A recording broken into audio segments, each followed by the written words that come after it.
Quiero confesarles que yo tengo cierta simpatía por los constructores de la Torre de Babel.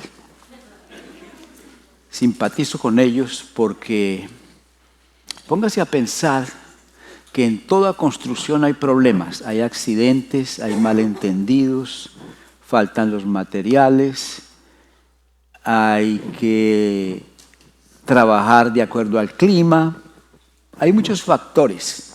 Ellos tuvieron sus problemas. Además de eso, tuvieron problemas de comunicación.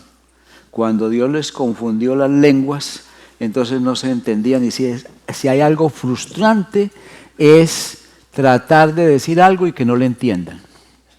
O que alguien te hable y que no le entiendas o medio le entiendas. Y yo simpatizo con ellos porque cuando se construyó este edificio, pues yo estaba en medio de eso, ¿no? Y hubo muchas dificultades, generalmente de dinero, ¿no? Cuando se tratan de las cosas de Dios, el dinero siempre se acaba antes de terminar la obra. Y hubo muchos inconvenientes y problemas, pero uno de los problemas grandes para mí fue mi limitación con el inglés. ¿Ya? Un problema parecidito al de los que construyeron la Torre de Babel. Pero gracias a Dios siempre hubo alguien por ahí que traducía o que me explicaba o que me traducía. Y salimos adelante.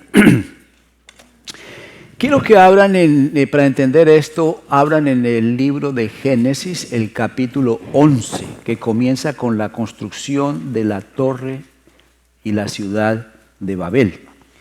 Y mientras leo, usted me va a seguir mentalmente y va a pensar qué clases de problemas pudo tener esta gente.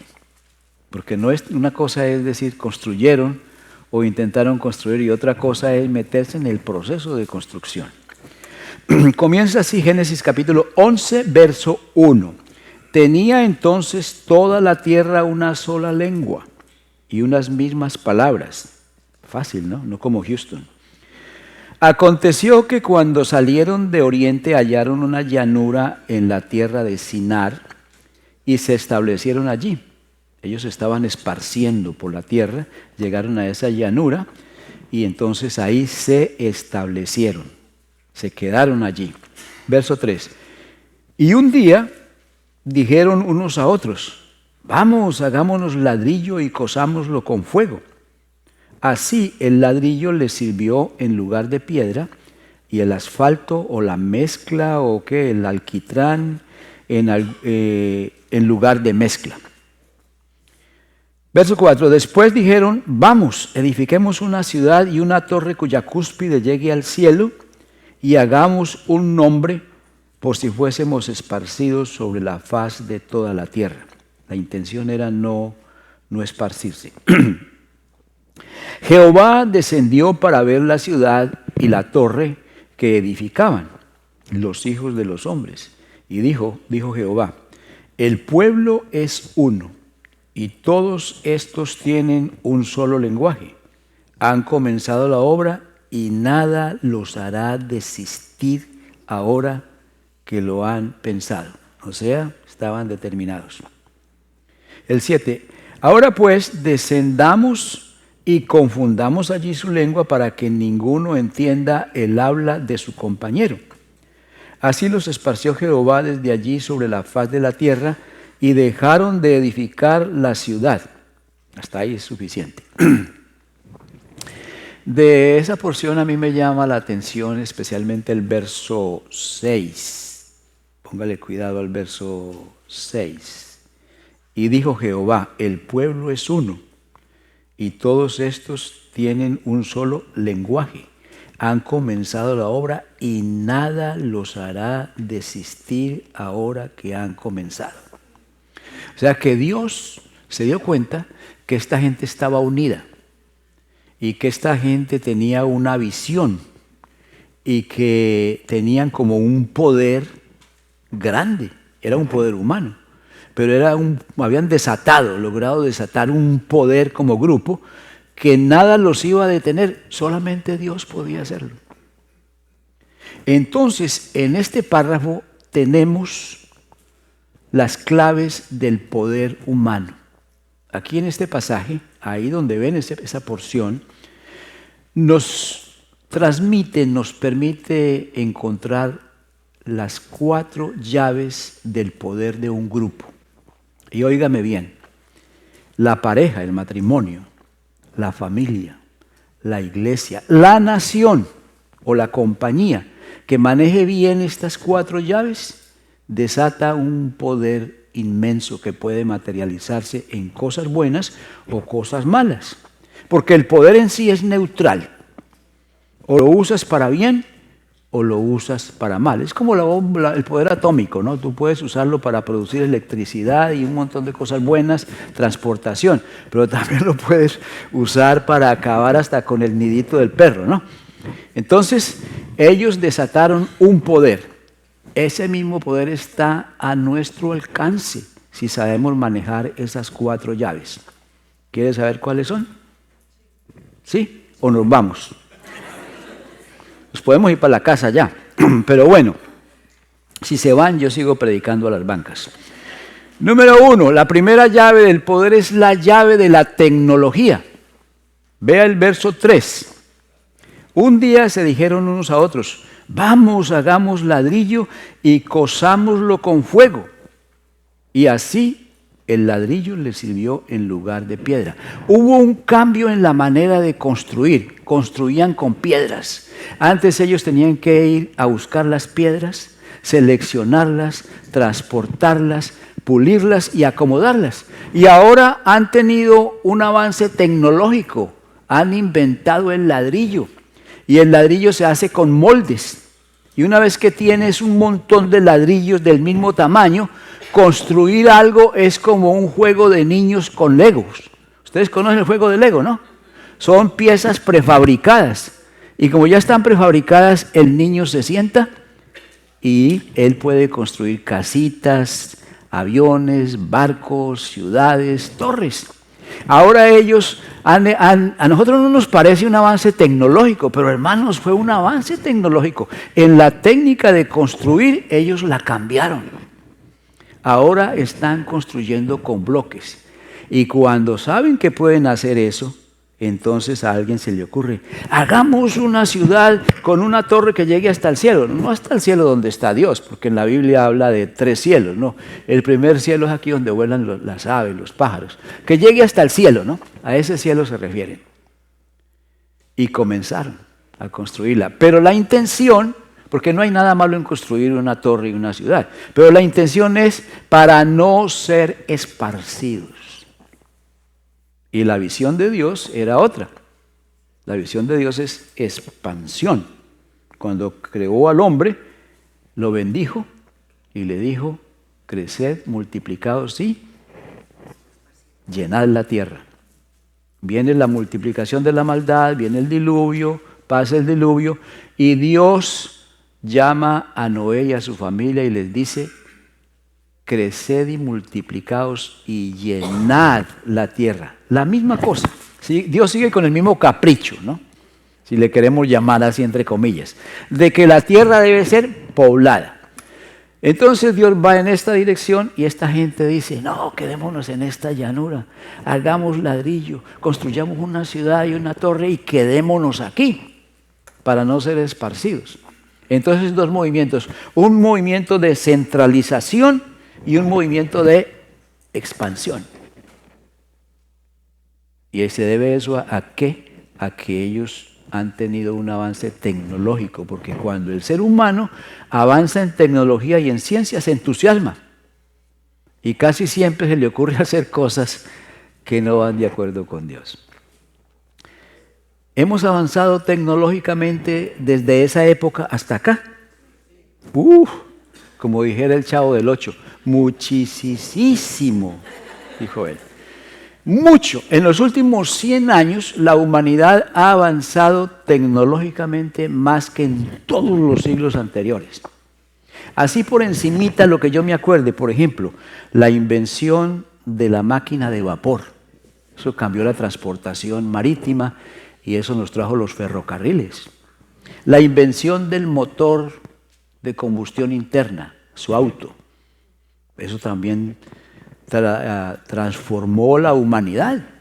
Hace 200 años uno no veía sino caballos por toda parte, ¿no?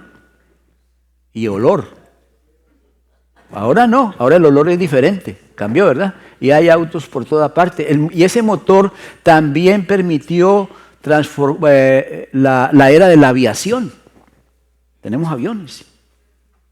¿Y qué más ha pasado?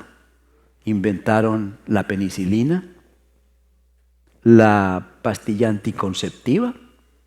Eso trajo muchos cambios, especialmente para la mujer. ¿Qué más? La bombilla eléctrica, la aplicación de la electricidad. Hace 200 años las ciudades eran oscuras.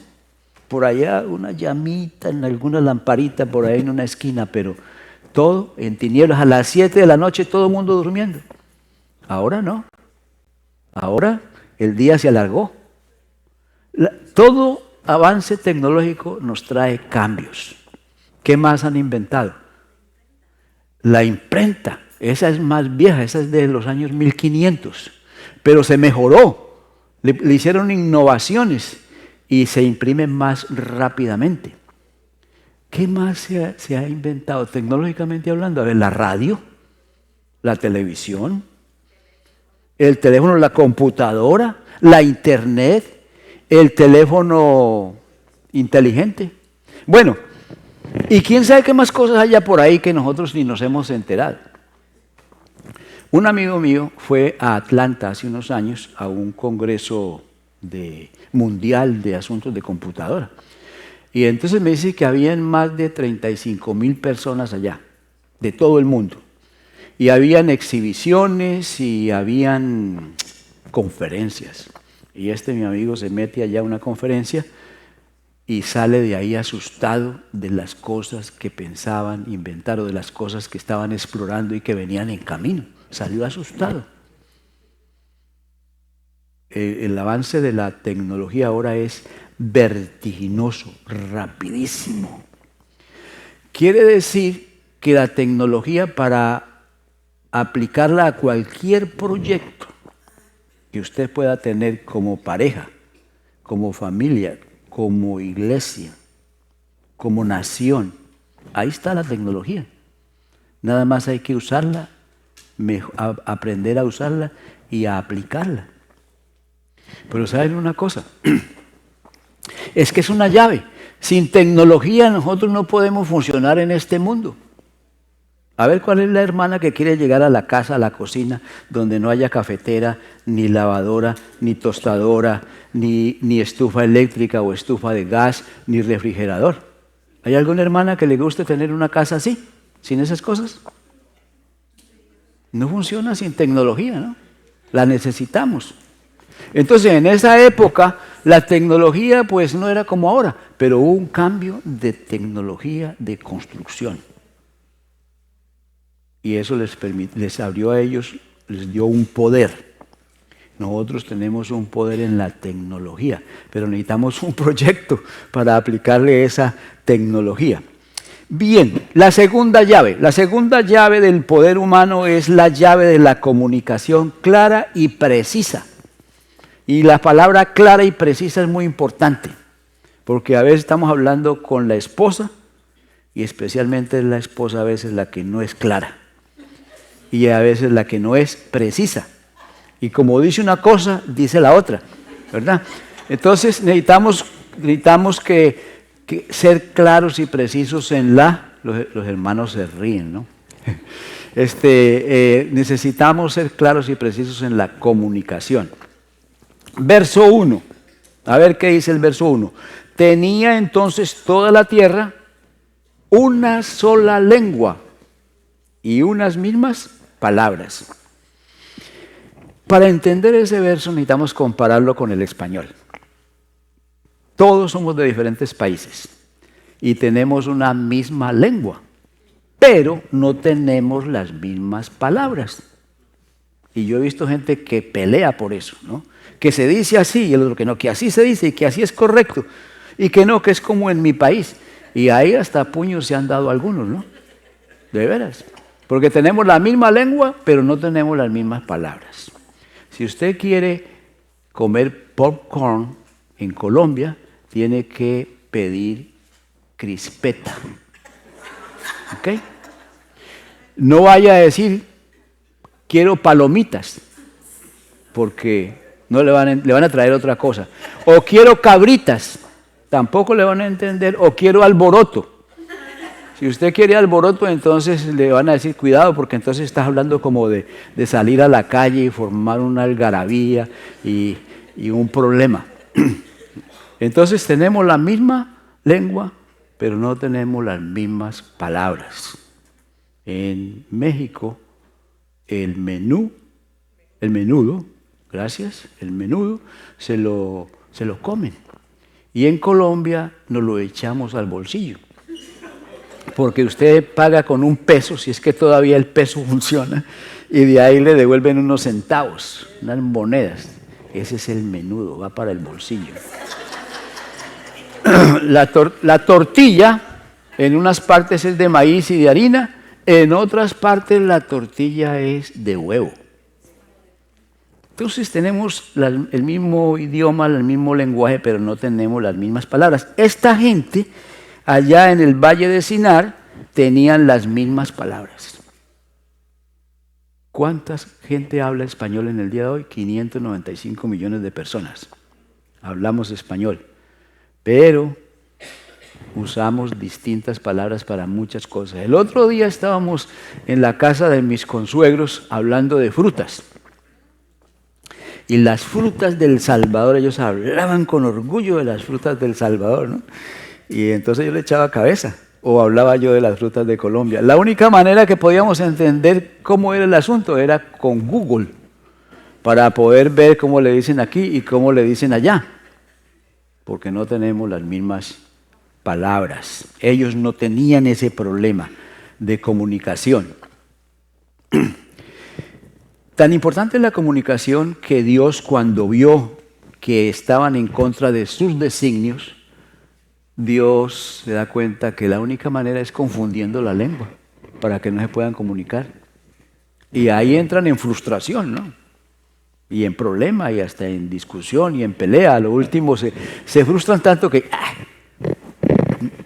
renuncio, me voy. Cada uno agarra su camino. Y fue la manera como Dios logró esparcirlos sobre la faz de la tierra. Entonces, matrimonios, familias, iglesia, los que tienen compañía, manejen la llave de la tecnología, manejen la llave de la comunicación. Pero también hay una tercera llave, la llave de la visión unificadora. Hay que tener una visión que unifique. A ver, eso está en el verso 6, que ya lo leímos, pero lo vamos a leer de nuevo. Y dijo Jehová, esto no lo dicen ellos, lo dice el Señor.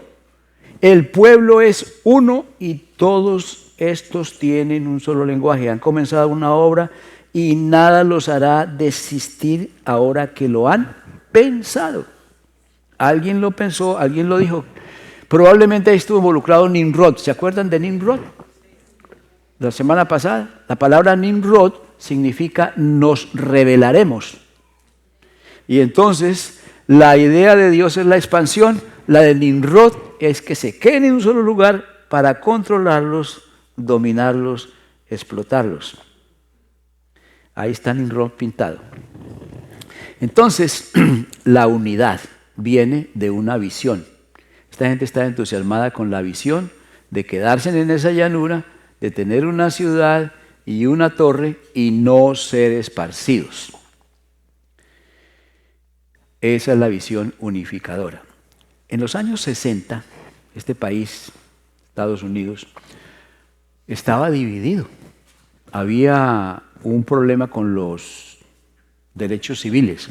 La comunidad afroamericana estaba en las calles reclamando que según la Constitución ellos tenían los mismos derechos que los blancos. Y correcto, así es. Es un problema que estaba pendiente aquí. La Constitución lo decía, pero en la vida real eso no se practicaba. Y llegó el momento entonces que la comunidad afroamericana reclamó. Y habían anglos blancos apoyándolos. Pero había otros que no, que decían que las cosas tenían que seguir como estaban, el status quo. Estaban divididos en cuanto a los derechos civiles. Pero estaban divididos en cuanto a la guerra en Vietnam.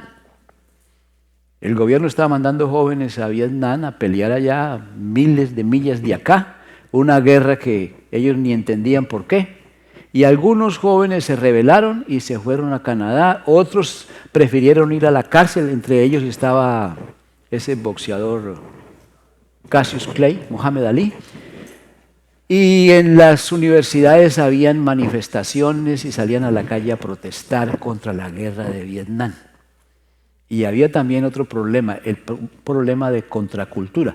La cultura establecida y una contracultura, con música diferente, con arte diferente, con maneras de expresarse diferentes. Estaba dividido el país. Hasta que viene John Kennedy. Y como Estados Unidos venía perdiendo la competencia de la carrera espacial, los rusos iban adelante. Y Estados Unidos atrás, John Kennedy les dice en un discurso, pongamos un hombre en la luna antes de que termine la década. Y la gente ¡pum!, se enfocó en eso. Y pusieron un hombre en la luna. En 1969, John Aldrin estaba caminando sobre la superficie de la luna. ¿Por qué? El poder de una visión. El poder de una idea que unifica a la gente. Ustedes saben que si uno agarra una lupa y concentra los rayos del sol sobre un papel o un pedacito de madera, se produce un fuego, ¿no? Porque los rayos que vienen del sol vienen esparcidos, pero la lupa los concentra en un solo punto. Y en ese punto hay un poder que se transforma en energía, la energía luminosa se vuelve energía calorífica y se prende un fuego que puede llegar a ser grande. De igual manera, cuando un grupo, cuando una familia, una nación, un matrimonio, un par de socios o de amigos se logran poner de acuerdo, unen mente, corazón, voluntad y son uno, desatan un poder que se puede materializar en cosas maravillosas o cosas muy malas también. Pero esa es una llave, la llave de tener una visión unificadora. Y la cuarta llave es la llave de la alineación con los designios de Dios. La alineación con los designios de Dios. A esta gente de la generación de Nimrod, de la Torre de Babel, les faltó esa llave. Les faltó alinear sus planes con la voluntad de Dios. Se fueron más bien en contra de los designios de Dios. Vea el verso 4. El verso 4 dice, después dijeron, vamos edifiquémonos una ciudad y una torre cuya cúspide llegue al cielo y hagámonos un nombre por si fuéramos esparcidos sobre la faz de la tierra. Yo voy a leer otras versiones, el versículo 4, para entender bien ese verso. Y encontré una versión que dice, vamos, edifiquemos una ciudad y una torre y nos haremos famosos y no nos dispersaremos por la tierra. Otra versión dice, esto nos mantendrá unidos y no seremos esparcidos. Y una tercera o cuarta versión que encontré dice, construyamos una ciudad y una torre, no vaya a suceder que seamos esparcidos sobre la superficie de la tierra. Está claro, estaban en contra del movimiento de expansión que Dios había establecido. Entonces el ser humano sí tiene mucho poder. Y cuando se asocia y manejan estas llaves, estas cuatro llaves, el poder es más grande, mucho más grande. Pero hay un versículo en Juan capítulo 15, versículo 5, que dice, dice Jesús, yo soy la vid, vosotros los pámpanos o las ramas, todo pámpano o rama que en mí permanece lleva mucho fruto. Y la última frase, porque separados de mí, nada podéis hacer. Cuando hemos leído ese versículo, entonces algunos piensan que si se unen a Cristo, van a poder hacer muchas cosas materialmente hablando. Casa, carro, moto, beca, ¿qué más? Barco. Entonces un montón de cosas, ¿no? Dinero en el banco, porque está unido a Cristo. Pero cuando Jesús dijo, porque separados de mí nada podéis hacer, no estaba pensando en eso. Es usted el que piensa en eso. Porque Cristo no vino a construir torres ni ciudades, ni a construir cuentas bancarias, ni casas. Él vino a construir el reino de Dios, un reino espiritual. Entonces cuando Él dice, yo soy la vid y Padre es el labrador, vosotros los pámpanos o las ramas, toda rama que en mí permanece lleva mucho fruto. ¿A qué fruto se refiere?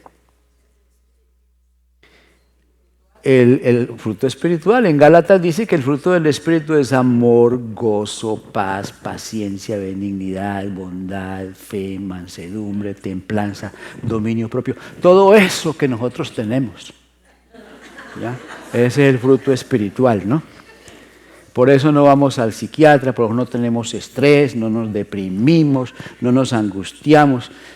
Somos personas sanas, mental y emocionalmente, porque tenemos el fruto del Espíritu. ¿Es por eso?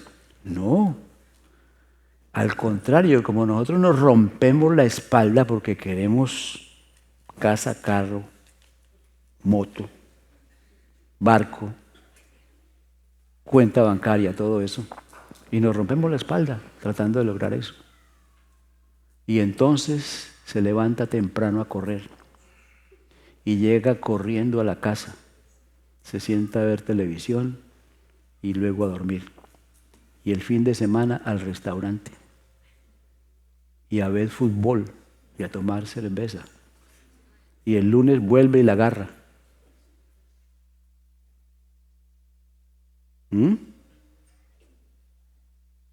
Separados de mí, nada podéis hacer. Porque va a haber un día en que todo eso que hemos acumulado nos va a ser quitado. Usted ve este anillito en el dedo. Un día yo voy a estar todo cadáver ahí.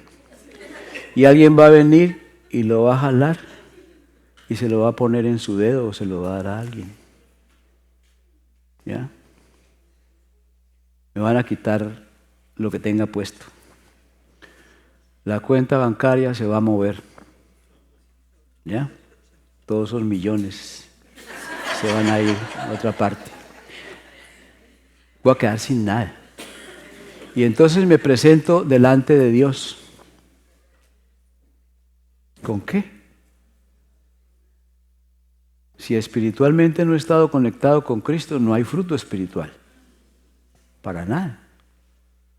Entonces, si quieres algo de valor eterno, permanente, espiritual, la única manera es conectarse con Cristo, vivir conectados con Cristo. Porque si vivimos nada más produciendo materialmente cosas, eso no nos va a servir para presentarnos delante de Dios. Ese teléfono también lo van a quitar un día. Nos vamos sin teléfono. Entonces, ¿cuáles son las 4 llaves? La llave de la tecnología, la vamos a tener mientras estemos aquí. La llave de la comunicación clara y precisa. La llave de la visión y la llave de la alineación con los planes de Dios. Usted tiene una vida, una historia. Dios tiene también una historia que en esa historia Dios está restaurando la humanidad. Si usted une su historia a la de Dios, está usando la llave de la alineación. ¿Cómo sé que mi vida o mi plan, mi proyecto está alineado con Dios? Yo le voy a dar 3 preguntas. Vamos a mirar 3 preguntas Y eso le va a ayudar a usted a entender si lo que piensa, si esos planes que tenía a finales de diciembre y a principios de enero todavía están ahí. Hágase estas preguntas. La primera, ¿en qué forma mi proyecto glorifica a Cristo? Porque de eso se trata, ¿no?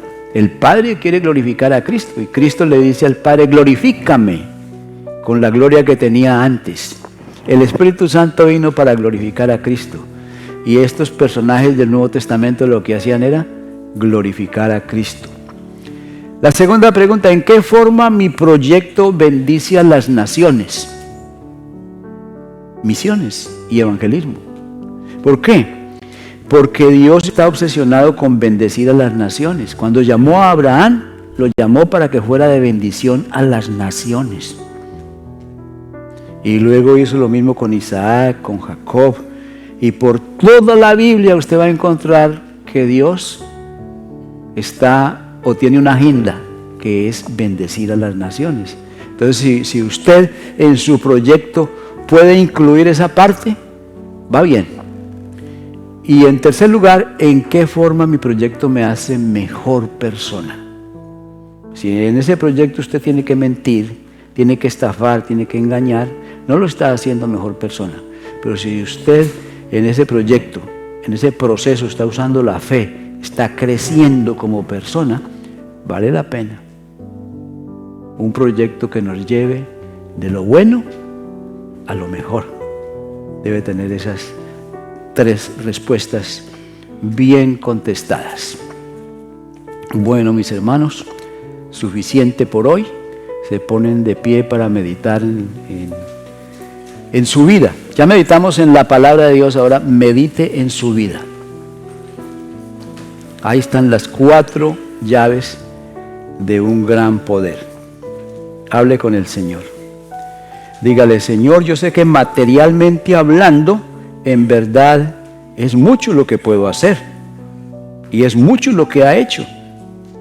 Porque Dios nos creó a su imagen y semejanza. Nos creó con esa capacidad. Pero espiritualmente no vas a lograr nada de valor eterno sin Cristo. La vida espiritual procede de la vida espiritual.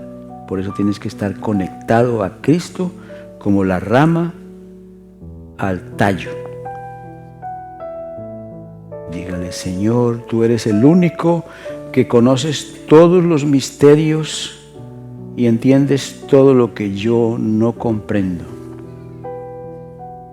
Dígale, tú tienes el poder de abrir las puertas cerradas, de abrir las puertas del futuro y las puertas de la eternidad. Y reconozco, Señor, que separado de ti, de Cristo, nada puedo hacer espiritualmente, porque soy pobre, paupérrimo. En cambio, para ti todo es posible. Y como en la realidad espiritual no puedo nada, me encomiendo a ti y te pido por favor que me ayudes a depender siempre de ti. En el nombre de Jesús. Amén.